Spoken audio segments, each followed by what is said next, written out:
Olá, turminha. Bom dia, boa tarde, boa noite. Eu não sei que horas vocês vão acessar o nosso vídeo, mas sejam muito bem-vindos ao nosso canal. E a gente vai agora começar mais uma atividade, atividade 3. A tia Sandra parou na atividade 2 do primeiro vídeo. Nós vamos continuar agora o segundo vídeo, começando da atividade 3. Dentro do bloco Diversidade Cultural, bloco 6. Então, vamos lá, crianças. Na atividade 3, vem um texto falando sobre as regiões brasileiras. O que tem nessas, o que acontece, né, de bacana, que representa essa cultura, né? Então, nós temos aqui o Nordeste, através das danças, festas como Bumba Meu Boi, Maracatu, Carnaval, Caboclinho, Ciranda, Coco, Reisado, Frevo, Cavalhada e Capoeira. Capoeira todo mundo conhece, né? Porque aqui em Patinga nós temos grupos de capoeira. No Centro-Oeste nós temos, então, uma cultura que é mais miscigenada ainda, porque foram as pessoas do Norte, Nordeste, do Sul, do Sudeste que foram para essa região, para povoar essa região, né? Na época, principalmente da construção de Brasília. Então, é uma região que tem muitas, né, culturas muito diferenciadas dentro do Centro-Oeste. Mas lá tem as cavalhadas e a procissão do fogaréu, que acontece no estado de Mato Grosso. E o cururu, no estado de Goiás, gente. Desculpa aí, as cavalhadas e a procissão do fogaréu. O cururu, ele acontece em Mato Grosso e Mato Grosso do Sul. No norte do país, nós temos o Círio de Nazaré, que é uma caminhada que eles fazem, né, com uma santa, até chegar na igreja. Tem todo um ritual, né? E é muito conhecido até fora do país. E o Festival de Parintins, que é a maior festa do boi bumbá. É como o nosso carnaval, né, no Rio de Janeiro. No Sudeste nós temos muitas festas de cunho religioso, assim como a festa junina, né, que celebram 3 santos. Tem a festa do Divino, nós temos os festejos da Páscoa, e nós temos os santos padroeiros, né? Nós temos a peregrinação de Aparecida, lá em São Paulo, a Congada, como a tia Sandra, vocês vão poder ver mais à frente, que tem uma foto da Congada. Aqui em Patinga nós temos um grupo de Congado, né? Que tem a sua sede lá no Ipaneminha. No Sul nós temos várias culturas representadas lá, portugueses, espanhóis, principalmente alemães e italianos, que vieram, né, na época da guerra, lá em 1800, quase finalzinho, né, do século XIX, fugiram para o Brasil, né, correndo, né, saindo da guerra, fugindo da guerra com as suas famílias, vieram para o Sul, que eram os lugares mais próximos, né, do mar. E ali eles chegaram com suas famílias e começaram, né, a tomar posse daqueles lugares. E ali foi crescendo. E nós temos 2 festas que são bem conhecidas, que é a festa da uva, que é de cultura italiana, e o Oktoberfest, que é uma cultura alemã, que são, assim, vários tipos de cervejas, né? Muitas artesanais. Aí tem as perguntas: quais são as regiões do Brasil citadas no texto? Nós temos 5 regiões no nosso país. Elas estão bem especificadas lá no texto.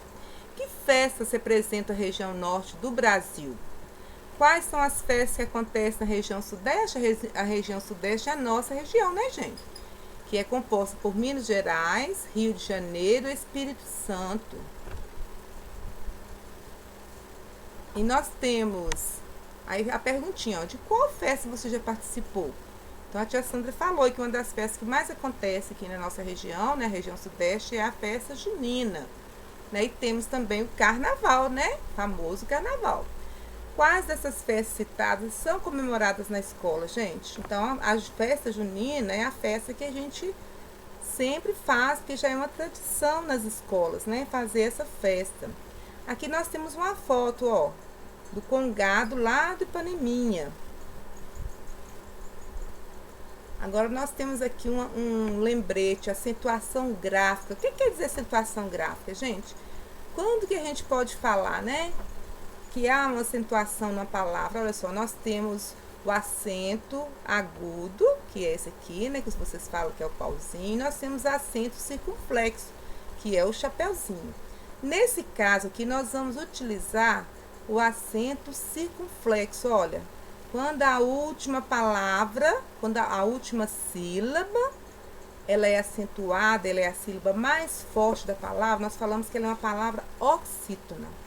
Quando a penúltima sílaba é acentuada, ou é a mais forte da palavrinha, nós falamos que ela é uma palavra paroxítona. Quando a antepenúltima sílaba, né, ou a terceira sílaba de trás para frente, olha, é acentuada ou é a mais forte, nós falamos que é uma palavra de proparoxítona. Nós já tivemos esse aqui, né, no outro bloco, a gente retomou para que vocês fixem bem esse conteúdo e esse conceito. É importante conhecer esse conceito, porque na hora da gente escrever nossas frases, nossos textos, a gente tem que saber como escrever essas palavrinhas, porque na hora de ler, não sei se vocês perceberam, vou voltar aqui um pouquinho, olha, jacarandá, olha, só da gente falar a palavra já força a sílaba, dá, automó, olha, automó, automaticamente a gente já faz essa sílaba mais forte até na nossa pronúncia. Então, ficar atento aí na hora de fazer a pronúncia das palavrinhas, vocês vão perceber direitinho essa sílaba mais forte. E aí tem aqui a atividade C. Vocês vão separar a sílaba dessas palavrinhas, né? Eu acredito que todo mundo sabe fazer. E classificar. Ah, classificar quanto ao número de sílaba? Não. Quanto à sílaba tônica. Por exemplo, a palavra através, olha, é a última sílaba. Então, é uma palavra o quê? Oxítona, não é? Então, você vai separar a sílaba aqui e aqui você vai colocar oxítona. Goiás. É a última sílaba também, ó. As. Olha, Goiás. Última sílaba. Então, também é uma palavra oxítona. Fogaréu, ó. Última sílaba. Sírio. Aqui, ó. Antepenúltima sílaba. Bumbá. Ó, primeira ou última, né? Sílaba. País, também, ó. Última sílaba. Várias. Antepenúltima sílaba. Páscoa. Ó, a penúltima sílaba. Então, vocês vão separar aqui a sílaba e aqui vocês vão classificar, tá bom? Então, aqui embaixo, ó, esse texto aqui ficou meio fora do lugar, né? Ficou meio, não, ficou totalmente fora do lugar. Que ele teria que estar lá debaixo daquela foto que a tia colocou lá do congado. Então, aqui tá explicando o que é o congado, ó. É uma expressão da cultura popular africana que foi trazida para o Brasil no século XVII pelos africanos que aqui chegaram como escravos. No Ipaneminha, região rural de Patinga, existe um grupo de congado, fundado desde 1925 e é considerado um patrimônio histórico-cultural de Patinga. Olha que chique, gente. Então, se ele foi fundado em 1925, nós estamos no ano 2020, esse grupo ele tem 95 anos, né, de existência. Olha que beleza, gente. Quantas pessoas já passaram nesse grupo, né? Seus descendentes estão aí, ó, continuando com a tradição, não deixaram morrer essa tradição. Por que que tem isso lá no Ipaneminha? Porque para cima do Ipaneminha, no lugar chamado Achado, nós temos lá remanescentes de um grupo quilombola. Quem eram os quilombola? Eram escravos, né, que fugiam das fazendas e se embrenhavam nas matas com as suas famílias e formavam ali um povoado, né? E depois, quando teve que foi feito, né, a escravidão, terminou a escravidão no país, houve a libertação dos escravos lá pela princesa Isabel. O que acontece? Esses escravos, que quando tinham senhores, né, seus senhores eram pessoas do bem, eles davam um pedaço de terra para essas pessoas morarem, porque eles não tinham nada, coitados, foram libertos e saíram de mão banana, eles não tinham bens nenhum, né, porque eles trabalhavam para os seus senhores a troco da comida que eles trabalhavam, eles não tinham casa, não tinham nada, só tinha a família deles. Então, quando tinha um senhor, né, de engenho ou um fazendeiro bom, ele doava partes da sua terra, que eram muitas terras, para esses escravos irem morar, plantar e ali começar a sua vida. Então, aqui, pertinho de nós temos remanescentes de um grupo quilombola, né? No Achado.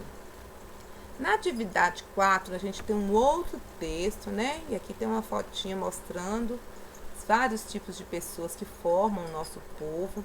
Então, vem falando mais um pouquinho sobre atividade, sobre essa diversidade, né? E as diferentes atividades que os povos que aqui chegaram realizaram. Nós temos nesse texto também falando sobre a Unesco, né, que é uma organização das Nações Unidas para a Educação, a Ciência e a Cultura, que criou a Declaração Universal sobre a Diversidade Cultural. Por que isso, gente? É uma forma de garantir que essa cultura não vai acabar, que as pessoas vão estar sempre falando, né, das suas culturas, fazendo eventos em cima da sua cultura, para que isso não morra. É uma forma da gente estar resgatando a nossa cultura e mantendo a nossa cultura. Que é importante as pessoas que têm raízes africanas manter essas culturas. Os indígenas que mantenham sua cultura, os europeus que mantenham sua cultura, suas festas, né? A sua forma de vestir, a sua forma de falar, porque é isso que faz com que o nosso país seja um país lindo, com tanta diferença, né? Cada estado é como se fosse um país, de tão diferente que é a cultura. Então, lendo esse texto que vocês vão aprender mais um pouquinho, né, sobre a diversidade cultural. A diversidade cultural indígena, será que existe, gente? Então, vem lá, ó, dentro da Declaração Universal sobre a Diversidade Cultural, o que ela prevê? Prevê ações de preservação das múltiplas culturas de origem indígena e africana, como as línguas indígenas ameaçadas de extinção, além dos rituais e festas tradicionais do povo indígena e afrodescendente. É o que eu coloquei para vocês agora mesmo. O que acontece? O índio, quando ele tem contato com o branco, ele começa a usar as roupas do branco para tampar sua nudez, não é isso? Porque ele se vê diferente da gente. Aí ele começa a sentir vergonha de ficar nu. Só que aí, quando ele vai misturando com o povo branco, a nossa cultura é totalmente diferente da cultura deles. Aí eles começam, então, a esquecer as suas culturas, param de realizar seus rituais, né? As suas tradições, e começam a absorver a cultura, nossa cultura de branco. Então, esse dia aí que a Unesco, né, colocou, o intuito desse dia é fazer com que essas tradições, né, essas diferentes culturas não morram, elas não deixam de existir, mas que elas continuem sendo resgatadas, sendo lembradas pelos povos, né? No nosso caso aqui a gente está falando dos indígenas e dos afrodescendentes. E a cultura, a diversidade cultural e religiosa? Será que existe isso, gente? Existe, né? Só que em Patinga, quantas religiões a gente tem? E a religião, ela está assim, ó, muito ligada à questão cultural. Porque cada religião, ela tem lá suas tradições, sua ideologia, né? De como as pessoas que fazem parte daquele grupo vão se comportar. Então, tudo isso vai implicar no fazer do indivíduo lá na sociedade. Então, a cultura religiosa, ela é muito importante, porque também ela é uma característica, né, de um determinado grupo. Então, o que é o sincretismo religioso? É o conceito que fala sobre essa mistura, essa diversificação de várias religiões reunidas dentro de uma mesma sociedade. Então, aqui em Patinga nós temos isso, né? O chamado sincretismo religioso. Conceitua o processo de mistura e diversificação de várias religiões. Então, acaba que na religião, às vezes, lá no candomblé, tem ritos que acontecem na igreja católica ou na igreja evangélica. E o inverso também pode acontecer dentro de uma igreja, né, evangélica. Tem algum rito que se parece com o rito da igreja católica ou do candomblé. Então, isso que significa esse sincretismo religioso. No Brasil, isso é muito visto, né? E a gente pode perceber isso principalmente na Bahia, nos estados do Nordeste. Isso é muito vivo, né? Isso é praticado, muito praticado, e é respeitado esse sincretismo. Até porque, gente, quando os negros vieram para o Brasil, trazidos, né, forçadamente, eles não vieram porque queriam ou quiseram, eles foram pegos, né, tirados do meio das suas famílias, sequestrados e trazidos para o Brasil. Aqui eles chegaram sem conhecer a língua, perdidos, né, que foram vendidos como animais das pessoas e foram ser escravos.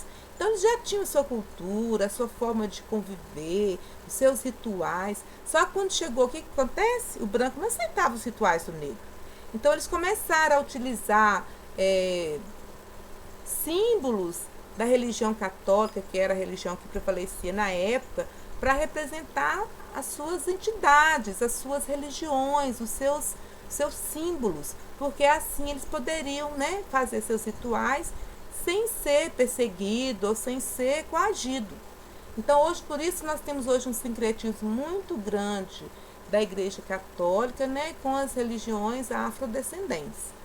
No Brasil, por exemplo, a diversidade religiosa está na presença das várias crendices, coabitando, quer dizer essa palavra? Convivendo, né? O significado da palavra coabitando, convivendo em um mesmo território ou mesmo espaço, como os católicos, judeus, muçulmanos, hindu e por aí vai, né? As diferentes religiões. Então, de acordo com o texto, o que significa essa diversidade cultural? E o que é miscigenação? Então, se vocês tiverem alguma dificuldade, pode utilizar o dicionário, né, gente? Letra B. Por que foi criada a Declaração Universal sobre a Diversidade Cultural, então, gente? Foi a forma de garantir, né, que fosse mantida viva essas culturas, essas línguas, né, essas diferentes linguagens dos indígenas e principalmente os africanos também. O que significa a expressão sincretismo religioso? Então, a tia Sandra acabou de falar, né? Aí nós vemos agora, ó, um outro conceito que a gente já trabalhou e a gente está aqui voltando com ele para poder fixar bem na cabecinha de vocês. O que é um verbo, gente? Verbo. Ah, que palavra é essa, gente? Palavra estranha, não é? O verbo é uma expressão ou uma palavra, né? Que indica o quê? Ela indica uma ação. Eu estou comendo bolo. Olha qual que é a ação aí? Comer. Eu estou num estado de euforia. Eu estou eufórico, né? Um estado de euforia, olha só. Mudança de estado. Aí tá falando, né? Eu estou alegre, de repente eu fico triste, não é? Então, o estado de ficar, olha só, ficar, estar. Então, significa, são verbos específicos de mudança de estado. Eu estou chorando, eu estou rindo. Fenômeno, geralmente ligados aos fenômenos da natureza. Aquecer, aquecia, chove, chovia, né? E aí tem aqui, ó, cantar, alguns verbos, né? Amar, desejar, moer. São ações, olha. Cantar, amar, desejar, sentir. Já é um estado, olha. Eu estou sentindo. Falar, olha lá, é uma ação. Comer é uma ação. Partir é uma ação, né? Ir, vir, compartilhar, pretender, são alguns verbos que nós utilizamos no nosso dia a dia. E sem os verbos fica difícil, né, gente? Porque o verbo, ele sempre vai estar indicando um fazer, uma ação, né? Um estado, igual tá aqui, ó, essas 4 características aqui do verbo: ação, estado, ou uma mudança de estado, ou um fenômeno da natureza. Então, nós vamos fazer aqui, ó, transcrever do texto 5 verbos. Eles estão sublinhados lá em cima, ó. Vamos voltar aqui no texto, ó. Olha lá os verbos sublinhados, ó. Nós temos alguns verbos, alguns adjetivos. Olha lá, olha. Considerar, no caso aqui, considerado. Colonização ou colonizar, né? Possuem, do verbo possuir.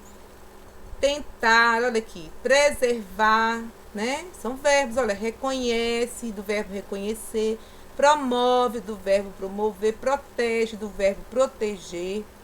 Considerar, né? Então tá aqui flexionado, considerada, olha lá. Ameaçar, né? É um verbo, ameaçar, ameaçadas.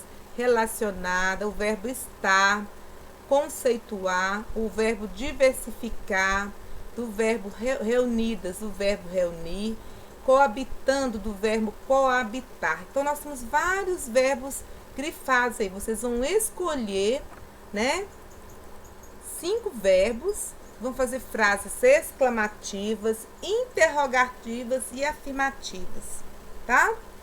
Vocês vão fazer aí 5 frases. Lá na atividade 5, nós temos aqui um cartoon. O que é um cartoon, gente? É um gênero também textual, né? Assim como a charge, como o panfleto. O cartoon, ele é um gênero textual utilizado muito no meio jornalístico, né? E ele pode ser considerado opinativo, quer dizer, que ele dá uma opinião, né? Dentro de uma sociedade, né? Uma forma de estar, às vezes, criticando ou elogiando algum fato. Ou satirizando, que é uma forma de satirizar também alguma situação que possa acontecer por meio de grafismo e humor. O que é o grafismo? Esses desenhos, né? E do humor. Então, o cartoon, ele sempre tem um fundo humorístico. Ele abrange hoje praticamente todos os veículos de difusão da informação gráfica, tanto os jornais quanto as revistas e a internet. O termo cartoon é uma forma aportuguesada do termo inglês cartoon, né? Ou cartão, né? E aí, nesse cartoon, vocês observando bem, o que vocês percebem aí, hein? Uma misturada, né? Parece que uma onda, um rio, e tem lá um menininho perdido, ou um lixão, né? Que lá na frente tem uma casinha, olha só.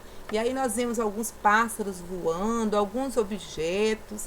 E aí nós vamos ver o que isso tudo tem a ver com o cartoon. Olha lá, aí nós temos aqui uns pedaços de banco, que significa moradia. Temos aqui a figura no jornal, que significa informação. Aí tem aqui, ó, a seringuinha que existia antigamente, ó, relacionada à saúde. Aí nós temos aqui uma maçãzinha comida ao alimento. Aí nós temos aqui, ó, um caderninho que representa a educação. E aí nós temos lá, ó, a rodinha de um carro que representa o transporte. E aí, olha lá, um vaso com a tampa aberta, representando o saneamento básico. Mas e aí, o que isso tudo tem a ver, gente? Eles estão aqui, no caso, criticando o governo pela falta de tudo isso dentro de uma determinada região ou de uma cidade. Aqui não fala qual lugar, né? De onde que surgiu esse cartoon. Tá disponível lá na internet, ó, há um endereço aí. Só que aí a gente não tem o nome da cidade, né? Que onde foi colocado, postado esse cartoon, para a gente poder fazer uma análise. Mas indica que eles estão criticando toda essa situação. Então, observa lá, ó, a personagem do cartoon e o local em que ela se encontra. A personagem é um adulto ou uma criança, gente? Em que local ela se encontra? Olha, da imagem dá a entender que é um lixão, né?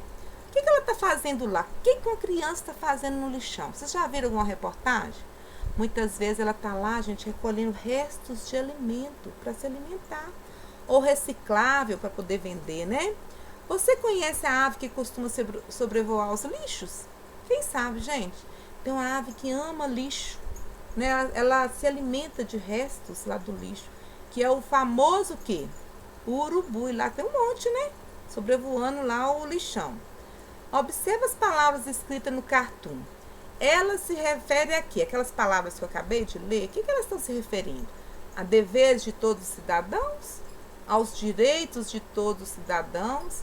Aos direitos só de algumas pessoas? Ou o humor do cartoon está na correspondência entre as palavras e as imagens? Então, gente, olha só.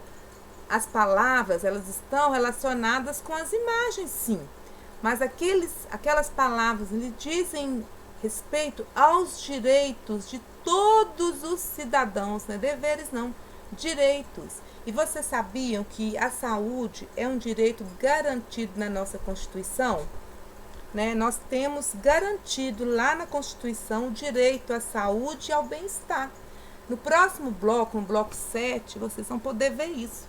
E alimentação, saúde e bem-estar, 4º ano, vocês vão ver lá, existe uma lei, né, que garante esse direito. Só que, infelizmente, nem todas as pessoas têm acesso a esses direitos. Mas a gente, sabendo disso, a gente vai correr atrás de exigir que esse direito nosso seja respeitado, né, pelos nossos gestores, pelo prefeito, pelo governador, pelo presidente, né? Então, vamos ver lá no cartoon, o que representa moradia? Então, vocês vão olhar lá no cartoon, né? onde está escrito moradia. O que está lá representando? Vai registrar aqui, tá bom? De acordo com o texto, a criança do cartoon está trabalhando. No Brasil, o trabalho infantil é permitido ou proibido? Gente, o que vocês acham? Nós temos lá, né, o ECA, que é o Estatuto da Criança e do Adolescente. Uma das leis do ECA é isso, proibir que as crianças trabalhem. Mas, infelizmente, isso ainda acontece no Brasil por causa da pobreza, né? O índice de pobreza, né, de desemprego no nosso país, infelizmente, leva algumas crianças, seus pais, né, para esses locais aí, como uma forma de buscar a sua sobrevivência. Mas não é o ideal que a criança esteja trabalhando. O lugar de criança é aonde, crianças? Na escola, né? Fazendo esporte, é dentro de casa com o papai e a mamãe, aprendendo os valores, é na igreja, né? Aprendendo sobre Deus, sobre a vida, sobre a moral. Então, lugar de criança não é trabalhando.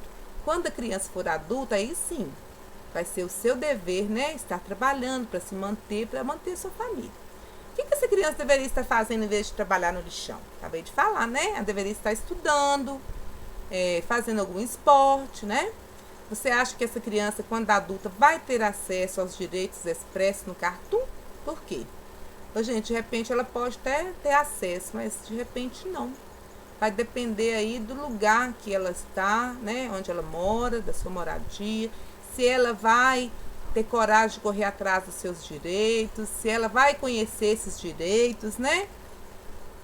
Com base no cartoon, conclua: os direitos da criança vêm sendo respeitados no Brasil? Então aí você vai explicar com suas palavrinhas se isso está acontecendo no Brasil.